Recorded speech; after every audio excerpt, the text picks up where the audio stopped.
Hello दोस्तों, मैं हूं इंग्लिश वाला मास्टर। आप सभी का स्वागत करता हूं और मैं आपके कंपटीशन एग्ज़ाम में आने वाली इंग्लिश ग्रामर और इंग्लिश वोकैबुलरी में आपकी हेल्प करूंगा। मुझे विश्वास है कि आप भी मुझे अपना पूरा समर्थन देंगे। चलिए, ज़्यादा इस उधर उधर की बातें ना करें और सीधे पॉइंट पे आते हैं। आज मैं आपको कुछ ऐसे वर्ड्स बताने वाला हूँ, कुछ ऐसे ईडियम्स बताने वाला हूँ, कुछ फ्रेजेस बताने वाला हूँ जो एग्ज़ाम में अधिकतर पूछे जाते हैं कंपटीशन एग्ज़ाम में, जिनका बार बार जिक्र किया जाता है। तो चलिए सबसे पहली स्लाइड की तरफ चलते हैं, सिनोनिम्स एंड एंटोनिम्स। तो देखिए, वर्ड्स को याद करने का सबसे अच्छा तरीका ये होता है कि उनको सिनोनिम्स और एंटोनिम्स के साथ में मेमोरी में लाया जाए। क्योंकि होता क्या है कि एग्ज़ाम में कौन सा वर्ड पूछ लिया जाएगा उसका हमें कोई पता नहीं होता है। तो इसका तरीका यही है कि एक ही वर्ड के साथ में जितने भी सिनोनिम्स और एंटोनिम्स जुड़े हुए हैं उन सभी को हम अपनी मेमोरी में एक बार ज़रूर बिठा लें।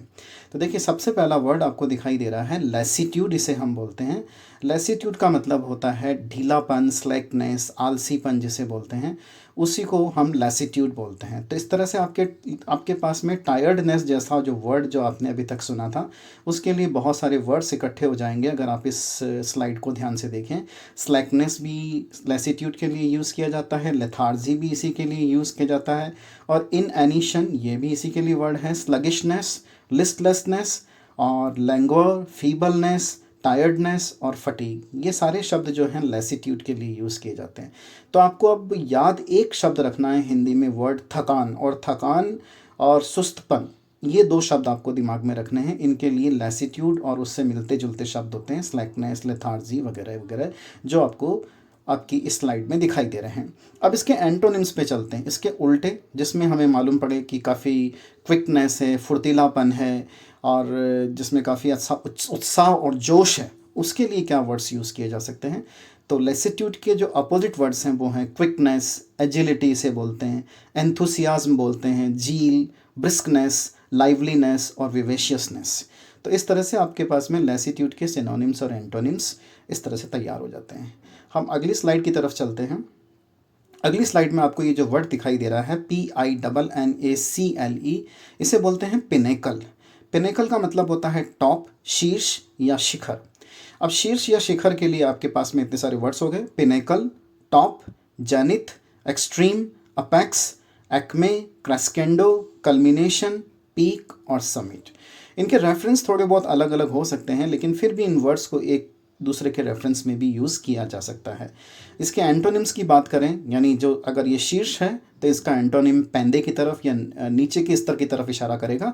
तो इसके एंटोनिम्स बॉटम, ये वर्ड आप पहले से ही जानते हैं।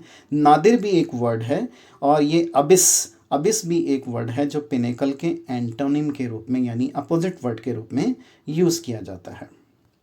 चलिए, अगला जो हमारा सेक्शन है वो है फ्रेजल वर्ब्स। फ्रेजल वर्ब्स आप जानते ही हैं। फ्रेजल वर्ब्स ऐसी वर्ब्स जो फ्रेज के रूप में हों उन्हें हम कहते हैं फ्रेजल वर्ब्स। तो देखिए, रन एक वर्ब है, इसके साथ में जब प्रीपोजिशन जुड़ जाता है तो वो फ्रेजल वर्ब बन जाती है, उसका मीनिंग चेंज हो जाता है। जैसे देखिए, रन, रन का मतलब होता है दौड़ना, लेकिन जब आप इसकी फ्रेजल वर्ब बनाएंगे अलग अलग प्रीपोजिशन का यूज़ करते हुए, तब इनके मीनिंग बदल जाते हैं। जैसे पहला देखिए, रन आउट। तो रन आउट तो आपने क्रिकेट में सुना होगा, लेकिन रन आउट का मतलब ये भी होता है टू स्टॉप या टू एग्जॉस्ट। एग्जॉस्ट का मतलब थक जाना, टू स्टॉप का मतलब रोक देना। तो उन सभी शब्दों के लिए, उन सभी मीनिंग्स के लिए रन आउट का यूज़ किया जाता है। जैसे for example, I was run out on that day, I was feeling run out on that day. तो इसका मतलब I was feeling exhausted on that day. I wanted to do a lot of work but I was run out. I had to take an hotel because I was run out. इस तरह से आप इसको use कर सकते हैं। Run into, run into का मतलब होता है टू स्ट्राइक समबडी और समथिंग बाय एक्सीडेंट। किसी से बाय एक्सीडेंट, संयोगवश टकरा जाना। टकरा जाने का मतलब फिजिकली टकरा जाना। फिजिकली अगर किसी से हमारी टक्कर हो जाए तो उसको बोलते हैं रन इनटू। तो ये इस तरह दो आपकी दो फ्रेजल वर्ब तैयार हो गई रन से, एक है रन आउट और एक है रन इनटू। चलिए अगली स्लाइड की तरफ चलते हैं। ये है स्लाइड ईडियम्स के बारे में। तो इस तरह से आपके वोकैबुलरी में जो भी वीडियो अपलोड होंगे उनमें आपको कुछ स्पेशल इंपॉर्टेंट वर्ड्स जो पिछले साल के कंपटीशन एग्जाम्स में पूछे गए हैं वर्ड्स और साथ में फ्रेजल वर्ब्स और ईडियम्स के बारे में मैं आपको बताऊंगा। और भी अगर आप कोई टॉपिक आप चाहते हैं कि उस टॉपिक पे मैं वीडियो बनाऊं तो ज़रूर कमेंट सेक्शन में कमेंट करके बताएं। तो देखिए, ईडियम्स, ईडियम्स का क्या मतलब होता है। ईडियम्स दरअसल वो वर्ड्स का ग्रुप होता है, फ्रेजेस का कलेक्शन होता है, जिसमें उनका जो मीनिंग दिखता है वो वैसा होता नहीं है, उसका कुछ अलग लॉजिकल मीनिंग निकल के आता है। जैसे पहला देखिए आप, to fly in the face of something. अब अगर आप इसका वर्डली मीनिंग निकालेंगे, अगर आप इसका शाब्दिक अर्थ निकालेंगे, तो शाब्दिक अर्थ क्या निकलेगा? किसी के चेहरे के सामने उड़ना। तो ये उसका मीनिंग नहीं है। टू अपोज, टू अपोज का मतलब विरोध करना। लेकिन अब जब इस वर्ड के मीनिंग को, इस ईडियम के मीनिंग को आप पढ़ेंगे तो कैसे ना कैसे करके इसके साथ में कनेक्ट ज़रूर कर सकते हैं। यानी किसी के चेहरे के सामने आने का मतलब किसी को आंखें दिखाना। तो किसी को आंखें कब दिखाते हैं? जब हम उसका विरोध करते हैं। तो टू अपोज यहाँ पर इस तरह से आप इसे कनेक्ट कर सकते हैं। जब भी आपके एग्ज़ाम में ये आए तो इस तरह से इस चीज़ को कनेक्ट करके रखिए। टू गो बनानाज, अब इसमें थोड़ा सा कनेक्ट करना बहुत मुश्किल है, क्योंकि बनानास का एक्सट्रीमली टायर्ड और एक्सट्रीमली एंग्री और एक्साइटेड से कोई ख़ास लेना देना नहीं है। टू गो बनानास का मतलब बनाना ख़रीदना नहीं होता है, या बनाना खाना भी नहीं होता है। टू गो बनानास का मतलब होता है टू बिकम एक्सट्रीमली एंग्री और एक्साइटेड। तो आप इसको इस किस चीज़ से कनेक्ट कर सकते हैं? जैसे कि मैं बनाना को देखते ही एंग्री हो जाता हूँ, या मैं बनानास को देखते ही जो है मुझे गुस्सा आ जाता है। तो आप उस वर्ड को इस तरह से ईडियम को कनेक्ट कर पाएंगे, टू बिकम एक्सट्रीमली एंग्री और एक्साइटेड। ईडियम्स में आपको ऐसे बेतुके कनेक्शन लगाने पड़ेंगे, तभी ये आपकी मेमोरी में लंबे समय तक रहेंगे। नेक्स्ट स्लाइड पे चलते हैं। फ्रेजेस देखिए, ये फ्रेजेस ऐसे फ्रेजेस हैं जो विदेशी भाषा से उठाकर इंग्लिश में इंक्लूड किए गए हैं। जिसमें से पहला फ्रेज आपको दिखाई दे रहा है, इसे बोलते हैं एब इनिशियो। एब इनिशियो का मतलब होता है starting from the beginning. Starting from the beginning का मतलब शुरुआत से वापस शुरू किया जाए, उसे बोलते हैं एब इनिशियो। जैसे for example, the matter was very gruesome. Ab initio it looked very little, but later on it became very large.